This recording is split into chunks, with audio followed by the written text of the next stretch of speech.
today's talk about UFC Fight Night. It was Smith against Rakic. It was an okay night of fights. I mean, my terrible bets were on perfect form. All of them terrible this weekend. Just awful.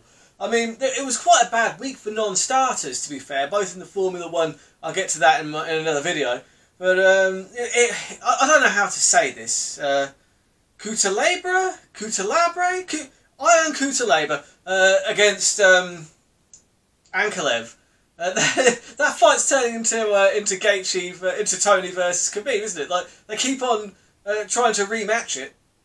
I suppose at least those guys already fought once, even if it was a bit of a strange one. Because, just to remind you, that fight, it was the one, I can't remember which one it was. It might have been on the Gaethje-Ferguson fight. No, it was one of the ones without a crowd. But either way, like Ankalev hit him like a few times, and Kutalabre, he seemed like he was playing possum a bit, but he was doing too good of a job. He was doing too good of a job, and the referee called it, even though he wasn't hurt at all. And he was just, his acting was too good. He was trying to be the crafty veteran, but clearly he's just not crafty enough, is he? And so yeah, they wanted to run that one back, and they've tried a couple of times now.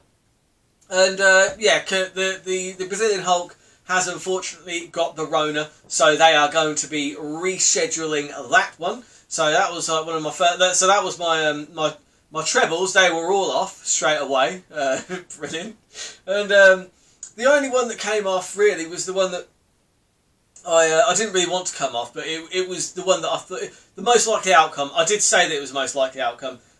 Neil Magny beating Robbie Lawler by decision. It was the most likely outcome because a ruthless Robbie Lawler just doesn't seem that ruthless anymore. Now, I say that with the greatest respect because Robbie Lawler is one of my favourite fighters of all time. You know, just look at us. Look at us hanging out here. Just a couple of guys just hanging out. But yeah, no, Lawler, he's one of the all-time greats. He's actually the reason I started watching the sport in the first place. He had a fight against Tiki way back in, it was like 2003 or something. I think it might have been one of the Ken Shamrock or Tiz fight cards. But either way, I remember watching, like, I was just watching the fight because my mate had it on DVD, and this guy, Robbie Lawler, just got this guy on the floor, punched him so many times that he actually punched a piece of his eyebrow out. A bit of Tiki's eyebrow was missing. And that was actually what I said to him when I met him. I was like, yeah, no, first fight I ever watched was you against Tiki where you smashed a bit of his eyebrow out. It was delightful. And he literally just said, yeah, man, whoa, that was a long time ago. That's a good memory. Yeah, no, it's simpler times. But either way, it is kind of sad in a way to see Lawler. He just isn't quite himself. It seems like he's not pulling the trigger. Now, to be fair, in this fight, it wasn't... I think Magny's game plan was just outstanding.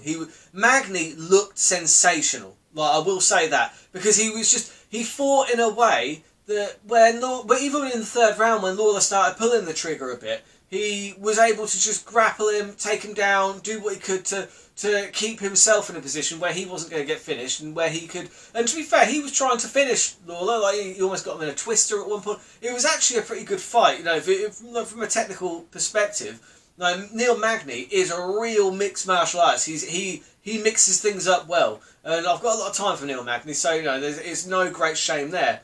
Apart from obviously losing money hand over fist. But the real terrible bet this week was that, again, this whole fight card, the co-main and the main, it was just all a little bit like watching fighters you know can do better. You know they can perform, but they're not performing. You know, Anthony Smith, you know that he can perform well. No disrespect to Rakic. The thing is Rakic hit him with some devastating leg kicks in that first round, and that was really the story of what happened in that fight, because he actually buckled Smith's leg, and you could tell Smith's leg was compromised for the rest of that fight. So effectively, Rakic was fighting a one-legged guy for the rest of that fight, and if I'm honest, I wasn't like blown away by Rakic's performance. I thought it was good. It was good enough to get the win, but if you want to put a stamp on things and get yourself a title shot, I don't think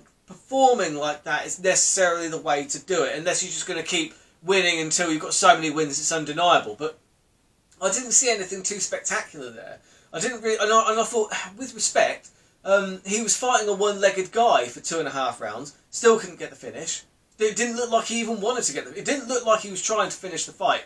And that was the difference between him and Magny. Magny was at least trying to finish the fight. He was trying to find submissions. He was trying to do whatever he could. Now, it might just be a testament to Smith's defence on the ground and Smith's defence overall, that he was able to just nullify things until he could ride it out to go the distance. But I think that if Rakic had really tried, he could have got the finish there. And I think, with respect, he needed the finish in order to be next in line to be looking for a title shot, because I don't believe he's going to get that one just yet. I think Glover Teixeira is probably in a better position than he is, provided Teixeira wins his next fight, of course. So it'll be interesting to see what happens in that division.